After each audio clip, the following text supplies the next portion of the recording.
This is a video about the article "Why Should I Exercise? What's in it for me?" I'm Jason from Body 121 Fitness, and this video is to sort of go over, why should people exercise? Why is it in their interest? So there is an article which I've written on the website, which is probably better written than I'm going to be able to speak, but I'll do my best. So it's definitely worthwhile reading it. But in the meantime, if you just want to watch the video, here it is. So basically, why should people exercise? The reasons vary, obviously, quite dramatically, depending on the person, age group, particularly. But generically speaking, or generally speaking, younger people are interested in exercise or just looking good, aesthetics. But older people, I wouldn't say older necessarily, but people who've been around for a bit longer, functionality becomes more relative. Uniform functional capability. And basically, by exercising, you can maintain that uniform functional capability, or you can actually develop it if you don't already have it. And what that actually means down the line is that you're able to maintain or try new things, like a quality of life that you enjoy. It could be a current interest, so you're able to enjoy that for as long as possible, or it could be something new that you want to try and turn your hand to, and that's why I sort of qualify it as quality of life, because without your health and fitness, then your quality of life generally does suffer. The other thing is that without your health and fitness, the people around you who you care about, their quality of life suffers because you don't give them your best. And the thing about exercise is, obviously in the last 10 years, it's become much more in the sort of public domain. The government's realised that it's very costly treating a nation of people who are disease ridden or very ill, and exercise has such a fundamental impact on your health, that it's very much in their interest to get people or make people aware of the benefits of exercise, because that way they'll have a healthier nation. It's good for us, it's good for them because it saves them money. But the way that they've gone about it is they basically use sort of stick approach. We're going to try and frighten you into doing exercise. You will have heard, no doubt, because as I say, in the last 10 years it's been broadcast everywhere, left, right and centre, about the plethora of horrible diseases which you're more likely to suffer from if you haven't exercised and you're not healthy. Which can lead to suffering and hardship and early death. And this has basically been the way that they've tried to bring exercise to people's attention and the benefits of it. Some of these diseases would include things like stroke, hypertension, high blood pressure, which is high blood pressure, heart failure, arteriosclerosis, which is hardening of the arteries, atherosclerosis, which is basically blockages within the arteries, which lead to heart failure or angina, and some cancers. And there are others. So if you do exercise, yes, you will be reducing. I mean, obviously there are other factors at play in terms of, you know, your genetic history and things like this.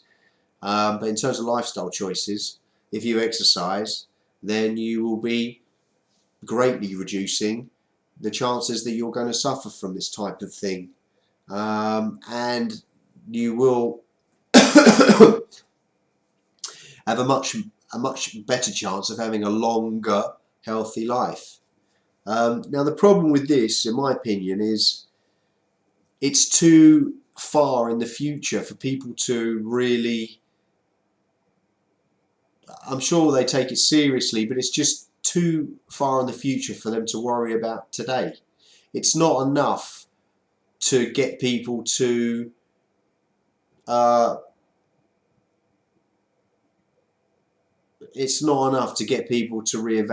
their time and resources, which are quite precious, as we all know, in this day and age, and you know where we are at the moment.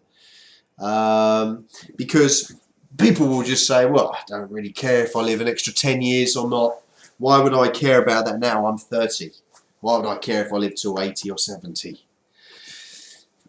So that's quite understandable. I mean, that's totally understandable. The way things work is generally people who don't exercise, they just don't know, and because they haven't benefited from it, they really can't attach any value to the cumulative beneficial effects of exercising regularly.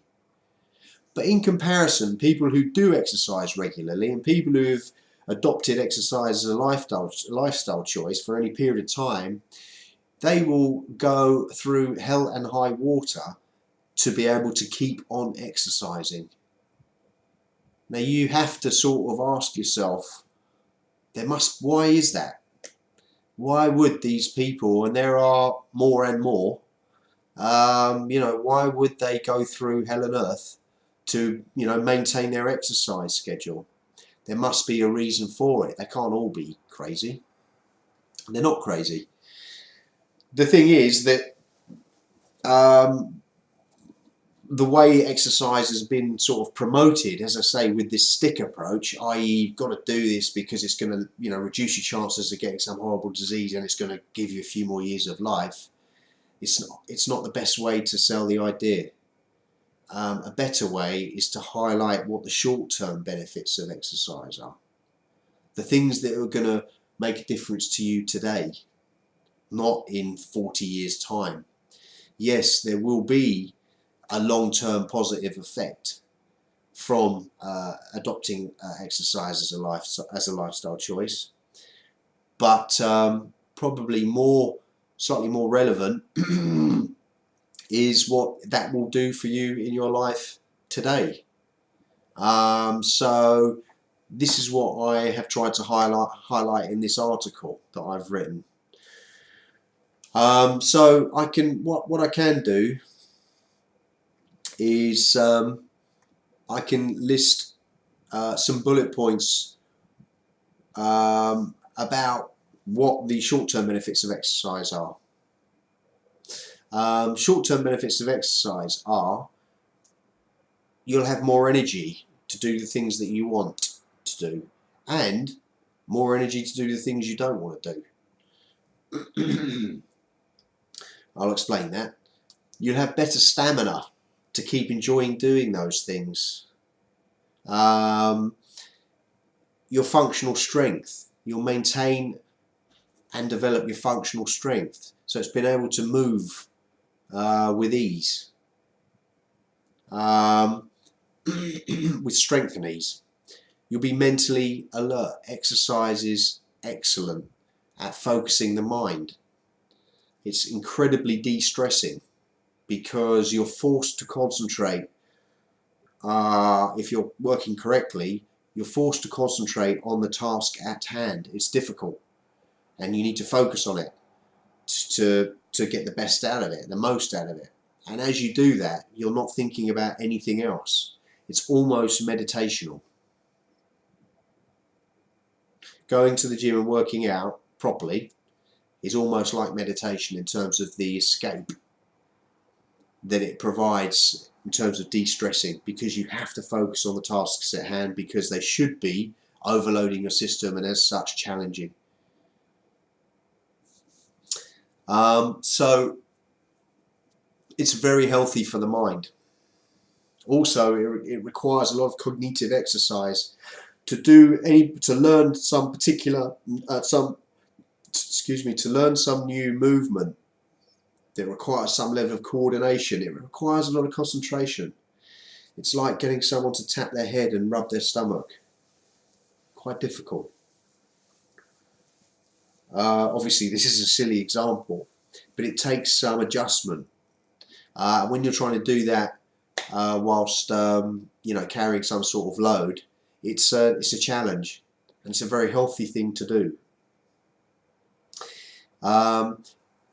Obviously, throughout the period that you're at the gym and you're working hard, you will be burning a lot of energy, and that will include nervous energy. So what happens is that you sleep a lot better and you feel very relaxed after your training. You've also got like a chemical response. You get endorphins released into your system, which are like the sort of naturally produced feeling of well-being drug that the body releases, and they will be released during and after your training session, and that will last for a considerable period of time. So you have a strong sense of well-being. You'll be in a relaxed state, i.e. you burnt off any sort of nervous energy, and as a result you'll find that you sleep very well indeed. The other thing that exercise does as a real, as a short-term benefit, is it's very confidence inspiring for different reasons for different people. But to set yourself, in this day and age, we go through our lives, and for many of us, setting a goal, a new goal, struggling to achieve that, and then succeeding, is something that we don't do very often, if at all, or haven't done for a long time. And setting yourself a challenge, struggling to achieve it, and then successfully accomplishing that is very motivational, very empowering, and very confidence inspiring. And if you can do it in one arena, then you'll be able to do it in other areas of life.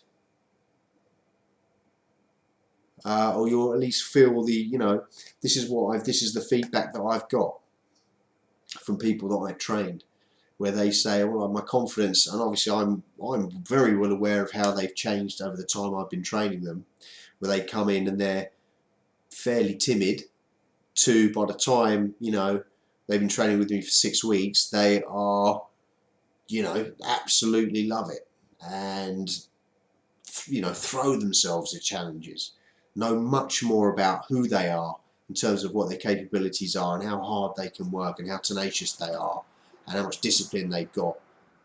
And basically they have said to me that that's then translated outside. They felt much more confident in other scenarios, at work, socially, etc. So I think that's part of it. The other thing is that to be in control of something about yourself, particularly if there's a challenge, or if there's something about you that you aren't totally happy with, that you are just ignoring, and you just keep ignoring it because for whatever reason you just don't fancy facing it, looking at it. So you've got other things to do, so you use that as a reason not to, and then you just let it go. But ultimately it's eating away at you slightly. You know that you'd like to, and that you should do something. Let's say that your fitness is disappearing, or your health is sort of disappearing, and you're aware of it. It's very empowering to go, right, okay, let's do something. And it's not necessarily, you don't need to have reached your goal to get this sense of empowerment. It's just being in the right direction and having control of what you're doing. You know, there's nothing wrong with being at any stage in your life, whatever you're doing. What's important, you know, things happen. You know, our lives are busy, and also the problem with losing your health and fitness, particularly as time goes by, you get slightly older, and even young people. You know, the way people live today, it happens quite gradually, and as a result, you don't notice. It sort of sneaks up on you, and then one day you're like, wow, sort of just something will happen. You're going to get married, and you realise you're going to have these photos taken that are going to be for the rest of your life, and you suddenly think, I've got 3 months or 6 months, and I think I'd like to look a bit better for my photos. I knew that I needed to be a bit fitter, you know, but and I don't just mean say you're slightly overweight. I mean, you might say I want to, you know, I want to develop a bit, you know, a bit more of strength capacity, muscular definition. You know, I just want to be healthy. The thing about being fit is it radiates from you. You know, it gives you an energy for life. That's probably one of the biggest attributes of it. And so you realise you want these photos, and that's when you go, right, well, I better do something. And that's very, very common indeed. But the thing is that you shouldn't be training, like binge training for a particular thing, because, and if you train with me, then, or my company, then, you know, that would certainly be something that I would try and, you know, give you some advice or re-educate you about, in the sense that trying to instill upon you the benefits of fitness as a lifestyle choice, not something that you basically turn to because you feel something's coming and you feel you need to just do something at this point. So in terms of confidence levels, it can be very, very inspiring indeed. And these are all short-term benefits. So more energy, better stamina, functional strength, which means you're able to enjoy the things that you already do, and anything new that you choose to do, you'll be in the best position to either maintain that activity or take on a new challenge. Energy to do the things you want to do. If you're one of these people who comes home, and there are so many people are like this, they come home from work and they're so tired that they just have enough energy to put something, you know, make something to eat and then sit on the couch and watch television before going to bed and then getting up ready for work. And then at the weekend they have to lie in and, you know, recover from the work week. There are some very stressful jobs out there, but the one way to manage those is to bring your fitness into line. Because the thing about fitness is muscular and cardiovascular fitness, two separate elements of the same thing, is that your body will only provide you with exactly what you use and nothing more. And that will be set by, you know, what your lifestyle is. So if you lead a pretty sedentary life where you sit down most of the time, you're not very active, then that's basically what your muscular fitness and cardiovascular fitness will be able to support. That's what your body will provide. Quite a common barrier to people adopting fitness is they feel they don't have enough energy to go to the gym. But this is the thing that's a bit ironic, that actually it's going to the gym that gives you the energy that you didn't think that you had to go. Just got to make the first step, get through the first week. The reason for that is that basically what you do when you come to train is you acclimatise your body to working quite hard for a short period of time. And you do this regularly, say 3 times a week, for example. And what that does is your body will then positively adapt to this new stimulus, and in doing so, your normal overload, which is your sedentary lifestyle and your not very active self, those activities become very easy in comparison to how they once were quite difficult. Because your fitness, muscular and cardiovascular fitness, excuse me, have now gone through the process of positive adaptation, and are now comparably higher. So, in terms of real world experience, if you're one of these people who struggles to get out of bed in the morning, and it takes you quite a long time to sort of get yourself together, a big part of that will be your fitness. People who are fit and healthy don't have a problem getting up, and will everything works more efficiently. Exercise and fitness is like a magic pill. The benefits are so broad, and the impact on your daily living is so broad, that it's really, it sounds patronising to say you'd be silly not to do it, but genuinely, I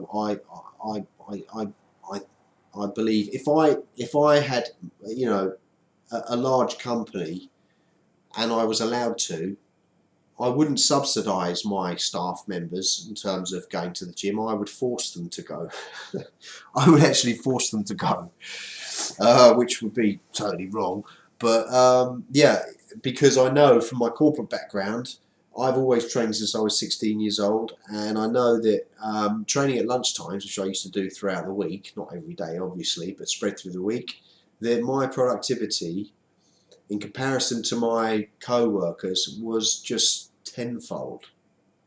And I've always been good at my job anyway, but the added benefit of training during the week and what that lent me in terms of energy and focus was just huge. And moving on from there, from the corporate career to my personal life, it's just I'm a few years have passed, but I know my life certainly hasn't been a bed of roses. I've had unfortunately quite a serious traffic accident, pretty serious, but preceding that I was really fit, and luckily, because if I wasn't, the result of the end result of that accident would have been different, no doubt, in terms of my recovery, what I would have lost and what I managed to keep. And going on from there, I'm as fit as I can be within my permanent restrictions, and my life is as good on that level as it can be, and that's great. It's a great way to be. The problem with people adopting exercise is probably one of the most common things is people just don't feel they need it. Why should I exercise? Why do I need it? And as I say, the government basically promotes exercise in a negative way, in the sense that you're going to get some sort of disease or you're going to die in a short period, potentially earlier than you would have done otherwise. But that's not the way to promote it. I don't believe it is. The way to promote it is to try and highlight what it brings you for today.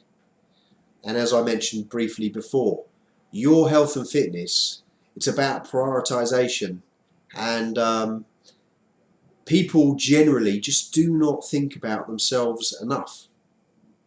And there's so many other pressures and responsibilities, you're always thinking about someone else and something else. But the thing to try and remember is that if you lose your health and fitness, and this can happen gradually, so let's not say if you lose it, full stop, heart attack, but even as your health and fitness starts to slide away, so we're not talking total loss, let's say as you lose it, as opposed to if you lose it. As you lose your health and fitness, everything around you suffers.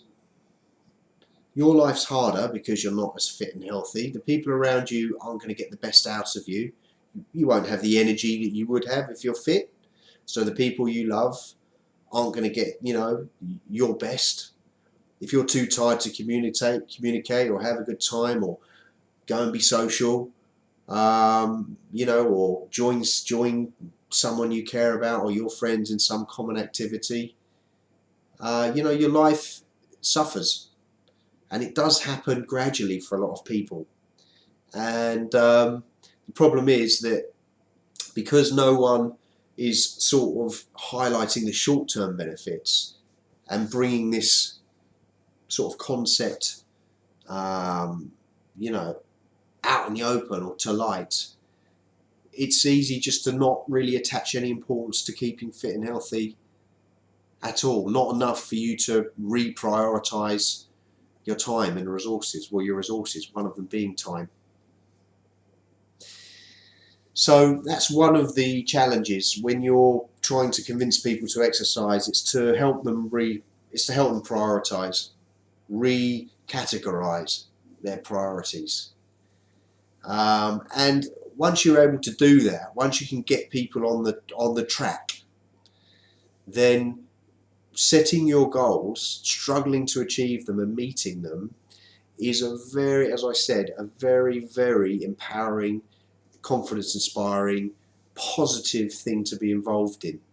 And if you can maintain your initial, adoption of the behavior, so for long enough that it becomes, instead of an unusual thing to exercise, to be more of a habit, almost something that you have a set routine for, that you've now established. If you can get beyond those early stages to, as I say, it's more like a set routine where it's almost a habit, then you'll probably be someone who exercises for life, because the benefits will be very clear to you by that point.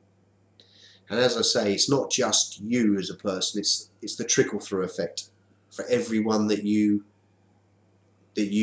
touch upon in your life. So more energy to do the things you want, better stamina in terms of more energy as in get up and go, more stamina in terms of sort of physical capability. If you want to play football with your mates, or if you're a grandfather and you've got kids and you want to play, you want to enjoy some football with them, or a dad or a mum or whatever, etc., etc. Functional strength, uniform functional strength is basically about having a universal capability, ease of movement, any direction you want,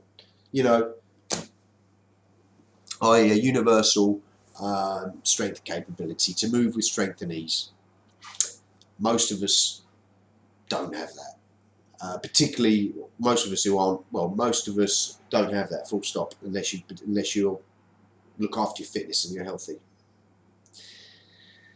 Mentally alert, as I said, exercise is brilliant for focusing the mind, amazingly good for de-stressing, and it's like meditation effectively, because you have to focus on what you're doing, so you cannot focus on anything else. So it's an escape from all your stresses and strains for the hour, that also you're doing something really positive for yourself, moving towards something which is an ambition of yours.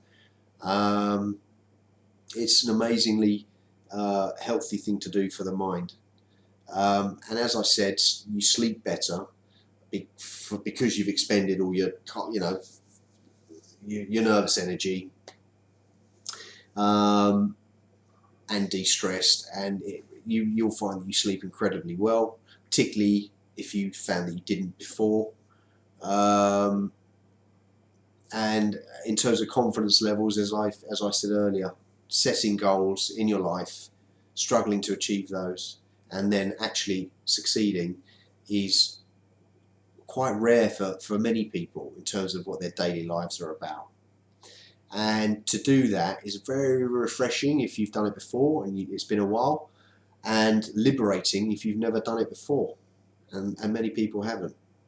And that confidence seems to spread outside the confines of your health and fitness goals. So that's a few reasons. And as I say, there are people who already are who have already adopted exercise as a lifestyle choice, and you cannot tear them away from it. They will go through anything to maintain that schedule or keep on being active and exercising, and there has to be a reason for that.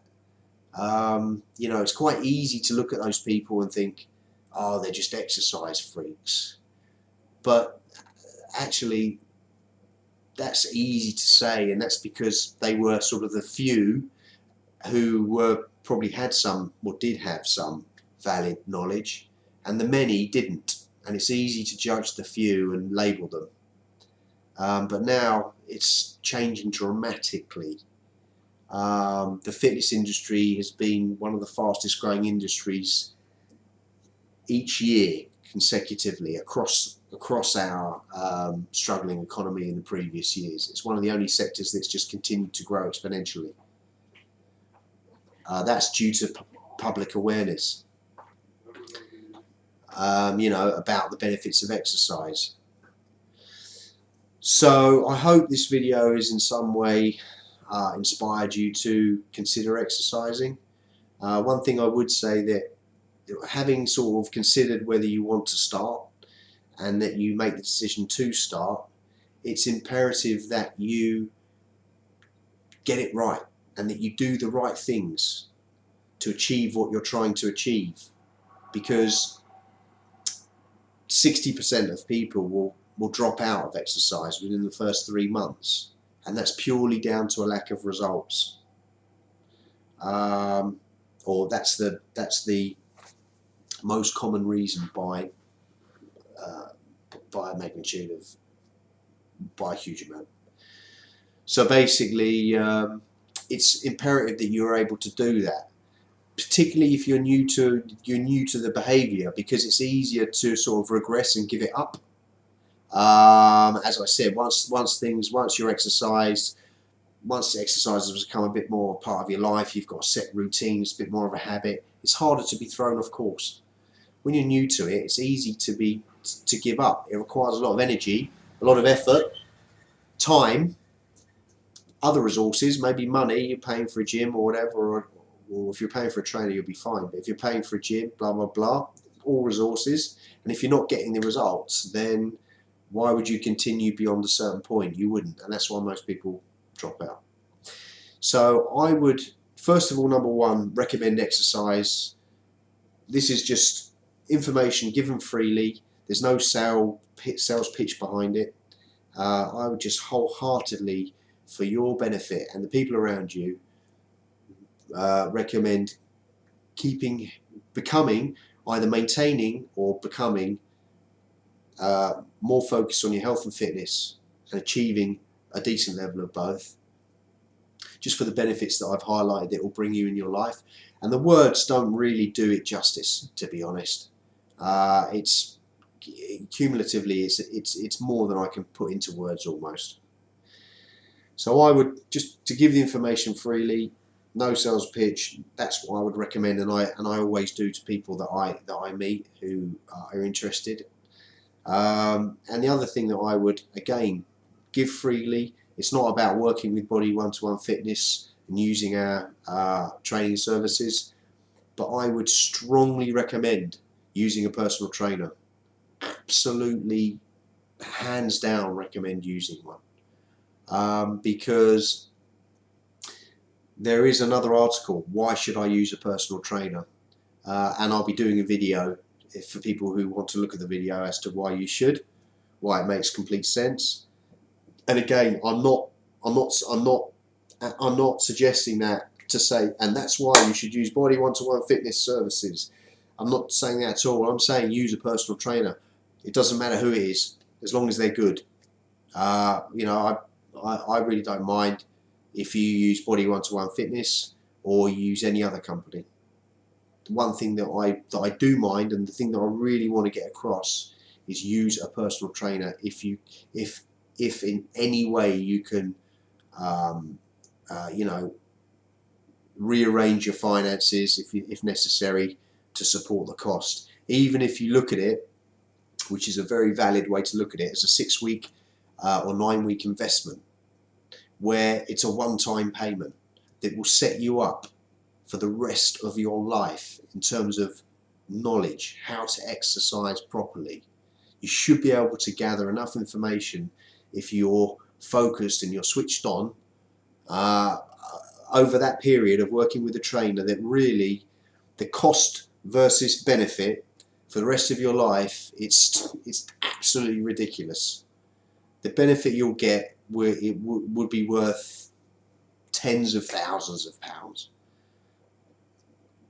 depending how long you live. If you get run over by a bus the next day, then that cost versus benefit thing doesn't work out.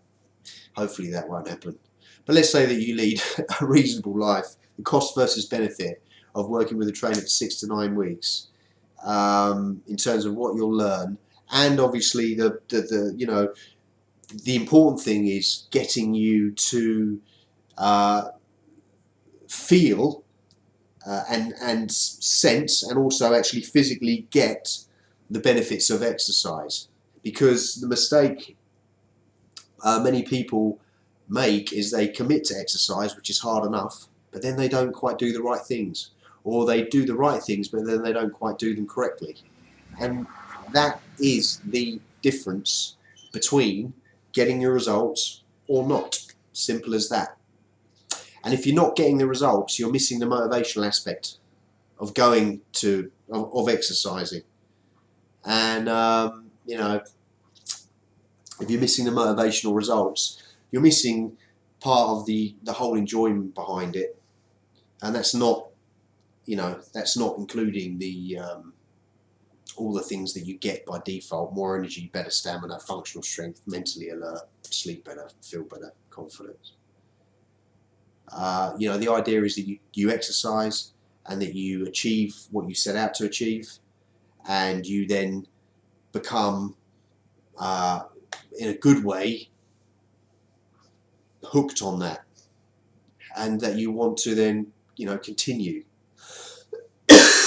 And you have all these sort of trickle down effects which really positively affect your life. And then exercise becomes your life, one of your lifestyle choices. And you're more aware of your health and exercise. So that's one reason to use a personal trainer, and I would wholeheartedly recommend that. Just do it. You know, you certainly will not regret it as long as they're good. What makes a good trainer? On my website, there's advice for new trainers in terms of how to succeed. There's I'll probably do an article, how do you, what makes a good trainer, basically, in my opinion. And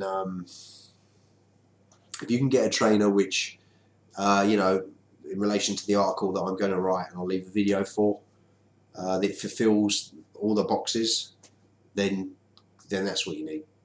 And that's what I would strongly recommend, rather than going it alone. If you've got no money, and no matter which way you look at it, you can't even, I don't know, however, it's just impossible for you to either pay for or arrange someone to train you who knows what they're doing.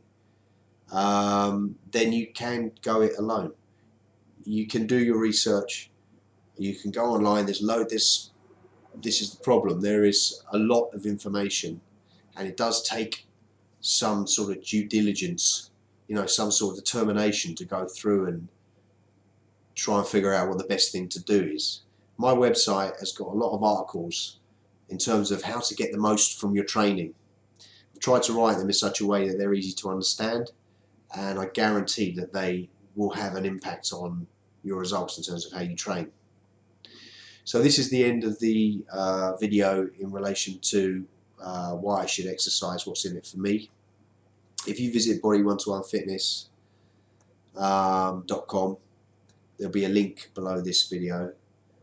You will see there's a whole range of other articles, and obviously the Body 1-to-1 services, but there's much more content on there. My YouTube, the Body 1-to-1 YouTube channel, will basically, as it stands, have videos which relate to articles that are already on the website. If there's anything you didn't understand about this video, then there is the corresponding article, which is, to be honest, better written than the way I've just sort of tried to explain things. But I hope this video was of some use, and please, feel free to watch another one. Thank you.